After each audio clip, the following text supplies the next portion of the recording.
Assembly ఎన్నికల్లో ఘన విజయం సాధించి పవర్లోకి వచ్చిన కాంగ్రెస్ పార్టీ పార్లమెంట్ ఎన్నికల్లోనూ మెజార్టీ సీట్లే లక్ష్యంగా వ్యూహాలు రచిస్తోంది. సార్వత్రిక ఎన్నికల షెడ్యూల్ విడుదల కావడంతో అభ్యర్థుల ఎంపిక ప్రచారంలో దూకుడు పెంచింది. ఈ క్రమంలోనే తెలంగాణలో భారీ బహిరంగ సభ నిర్వహించేందుకు టీ కాంగ్రెస్ సిద్ధమవుతోంది. వచ్చే నెల మొదటి వారంలో హైదరాబాద్ శివార్లోని తుక్కుగూడలో భారీ బహిరంగ సభ నిర్వహించాలని టీ కాంగ్రెస్ నిర్ణయించింది. ఈ సభకు ఏఐసీసీ చీఫ్ మల్లికార్జున ఖర్గే, కాంగ్రెస్ అగ్రనేత ఎంపీ రాహుల్ గాంధీ హాజరు కానున్నట్లు కాంగ్రెస్ వర్గాలు వెల్లడించాయి.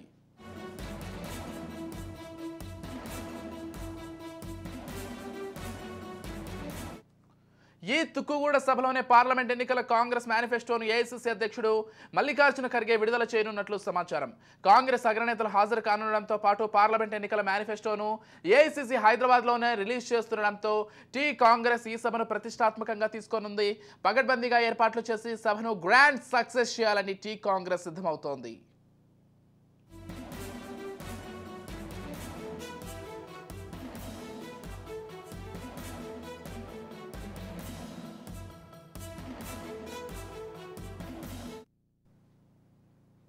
రైట్, ఇప్పటికే అసెంబ్లీ ఎన్నికల్లో ఘన విజయంతో ఊపు మీదనటువంటి కాంగ్రెస్ రేపు జరగబోయేటువంటి పార్లమెంటు ఎన్నికల్లో కూడా సాధ్యమైనన్ని ఎంపీ టికెట్లు ఖచ్చితంగా కైవసం చేసుకోవాలని భావిస్తున్నట్లుగా తెలుస్తోంది.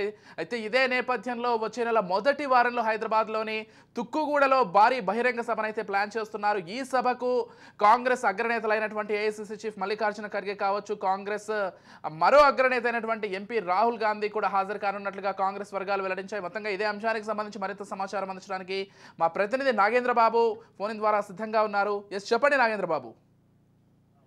విజయ్, అసెంబ్లీ ఎన్నికల్లో భారీ మెజారిటీతోని అధికారాన్ని కైవసం చేసుకున్నటువంటి తెలంగాణలో కాంగ్రెస్ ప్రభుత్వం, కాంగ్రెస్ పార్టీ ఇటు పార్లమెంట్ ఎన్నికల్లో కూడా తన దూకుడు కొనసాగించడానికి తుక్కుగూడ వేదికగా ఒక భారీ బహిరంగ సభను అయితే ఏర్పాటు చేయడం జరిగింది.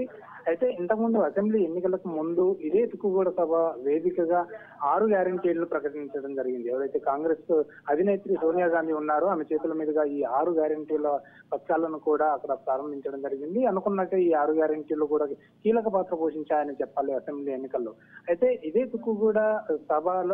తుక్కుగూడ వేదికగా మరోసారి ఇక్కడ భారీ బహిరంగ సభకైతే ఏర్పాట్లు చేస్తున్నారు. వచ్చే నెల అంటే ఏప్రిల్ మొదటి వారంలో ఈ సభను ఏర్పాటు చేస్తున్నారు. దీనికి ఏఐసీసీ అధ్యక్షుడు మల్లికార్జున ఖర్గే, అలాగే కాంగ్రెస్ అధినేతలు ఎవరైతే ఉన్నారో కాంగ్రెస్ అధినేత్రి ఇటు సోనియా గాంధీ, అలాగే ప్రియాంక గాంధీ, రాహుల్ గాంధీ వీళ్ళందరినీ కూడా ఇక్కడికి ముఖ్య అతిథులుగా ఆహ్వానిస్తున్నారు. దీనికి సంబంధించి ఇప్పటికైతే కసరత్తు చేస్తుంది ఇటు టీ కాంగ్రెస్. అయితే తుక్కుగూడ సెంటిమెంట్ గా అయితే భావిస్తుంది. అయితే కాంగ్రెస్ అధినేత్రి ఎవరైతే సోనియా గాంధీ ఉన్నారో ఇక్కడి నుంచే పార్లమెంటు ఎన్నికలకు సంబంధించిన ఎన్నికల ప్రచారానికి శంకరావుని పూరించడానికి ఈ వేదికని ఎంచుకున్నట్లుగా తెలుస్తుంది. దీనికి సంబంధించి ఇప్పటికే ఇక్కడ టీ కాంగ్రెస్ నేతలు అయితేనేమి, రేవంత్ రెడ్డి అయితేనేమి అందరూ కూడా దీనికి సంబంధించి ఏర్పాట్లు అయితే కసరత్తు చేస్తున్నారు ప్రస్తుతానికి అయితే దీనితో పాటు ఇక్కడ పార్లమెంటు ఎన్నికలకు సంబంధించిన మేనిఫెస్టోను కూడా ఇక్కడ రిలీజ్ చేసే అవకాశం ఉన్నట్లయితే మనకు తెలుస్తుంది విజయ్.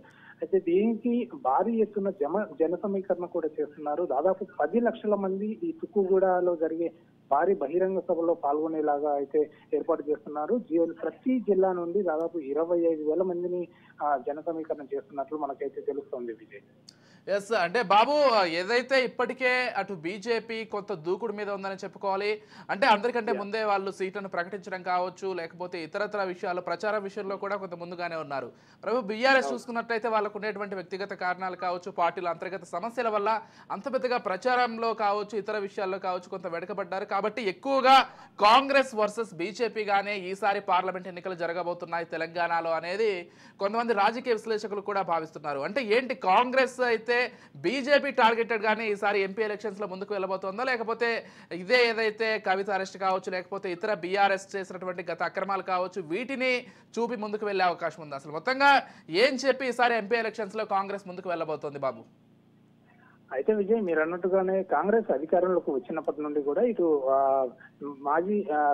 మాజీ సీఎం ఎవరైతే ఉన్నారో కేసీఆర్, ఆయన మీద విపరీతమైన ఆరోపణలు కూడా వస్తున్నాయి. ఈ నేపథ్యంలోనే బీఆర్ఎస్ నేతలు కొంతమంది అరెస్ట్ అవ్వడము, బీఆర్ఎస్ నేతల మీద వాళ్ళు ఆరోపణలు రావడము, అలాగే బీఆర్ఎస్ హయాంలో ఉన్నటువంటి అధికారుల మీద కూడా యాక్షన్ తీసుకోవడము, ఇటు మాజీ డిఎస్పీ ఎస్ఐబి మాజీ డిఎస్పీ ప్రణీత్ రావు అయితేనేమి, అలాగే బీఆర్ఎస్ సంబంధించినటువంటి నేతలపైన కేసులు కూడా వాటితో పాటు ముఖ్యంగా ఢిల్లీ లిక్కర్ స్కామ్ లో ఇటు కవిత అరెస్ట్ కూడా అంటే ఈడీ అదుపులోకి తీసుకొని కవితను విచారిస్తుంది. వీటన్నిటిని పరిగణలోకి తీసుకున్నట్లయితే తప్పకుండా ఆ బీఆర్ఎస్ మీద అయితే తప్పకుండా ఎఫెక్ట్ పడుతుంది.